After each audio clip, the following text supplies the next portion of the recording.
दिल्ली शराब घोटाले मामले में ईडी की गिरफ्तारी से बचने के लिए जुगाड़ लगा रहे दिल्ली के मुख्यमंत्री अरविंद केजरीवाल की मुश्किलें कम होने का नाम नहीं ले रही। दिल्ली हाई कोर्ट ने 9 अप्रैल को केजरीवाल की याचिका पर सुनवाई करते हुए पूरे 25 मिनट तक उन्हें एक के बाद एक झटका दिया।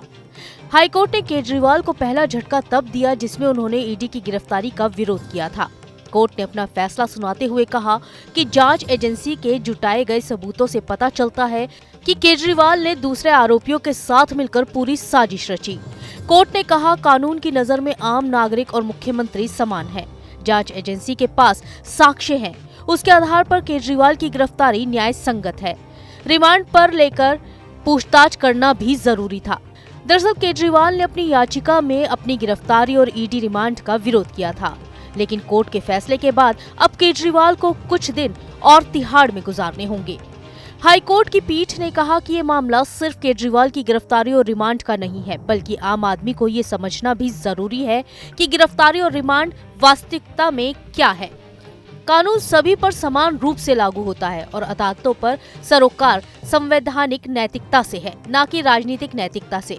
ऐसे में जब आरोप लगाने पर एक आम आदमी को तत्काल गिरफ्तार किया जा सकता है और पूछताछ के लिए उसे रिमांड पर लिया जा सकता है, तो इस मामले में मुख्यमंत्री होने का लाभ केजरीवाल को नहीं दिया जा सकता। कोर्ट ने ये भी कहा कि वर्तमान याचिका जमानत के लिए नहीं है, बल्कि ईडी की गिरफ्तारी को चुनौती देने के लिए दायर की गई है। इस तरह की याचिका अवैध है और उच्चतम न्यायालय के फैसले का उल्लंघन है। इस याचिका पर विचार नहीं किया जा सकता। जांच एजेंसी पूछताछ करना चाहती थी, इसलिए विशेष अदालत ने विधि अनुसार केजरीवाल की रिमांड ईडी को दी। इसमें भी कोई खामी नहीं है। वहीं जस्टिस स्वर्णकांता शर्मा ने कहा कि केजरीवाल न सिर्फ इस पूरी साजिश में शामिल थे, बल्कि रिश्वत लेने और इस क्राइम को लेकर जो चीजें हुई उसमें भी शामिल थे। जमा किए गए सबूतों से पता चलता है कि केजरीवाल ने दूसरों के साथ मिलकर साजिश रची। वो खुद शराब नीति बनाने के साथ साथ रिश्वत का पैसा जमा करने में भी शामिल थे।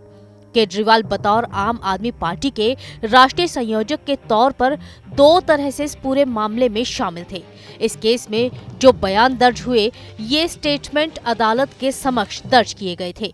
अप्रूवर के बयानों और माफी देने पर सवाल उठाना न्यायिक प्रक्रिया पर सवाल उठाने जैसा होगा।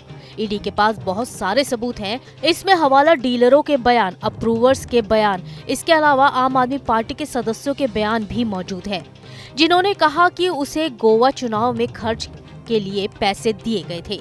ये गोवा चुनाव के संबंध में मनी ट्रेल को पूरा करता है। इसके अलावा केजरीवाल को झटका देते हुए कोर्ट ने ये भी कहा कि याचिकाकर्ता मनी लॉन्ड्रिंग केस मामले में गिरफ्तार हुए हैं। मुख्यमंत्री समेत किसी को भी कोई विशेषाधिकार नहीं दिया जा सकता। जांच और पूछताछ के मामले में कोई व्यक्ति भले ही सीएम क्यों न हो, उसे विशेष छूट नहीं दी जा सकती। जांच किसी व्यक्ति की सुविधा के अनुसार नहीं चल सकती। ईडी जांच के दौरान किसी के घर जा सकती है।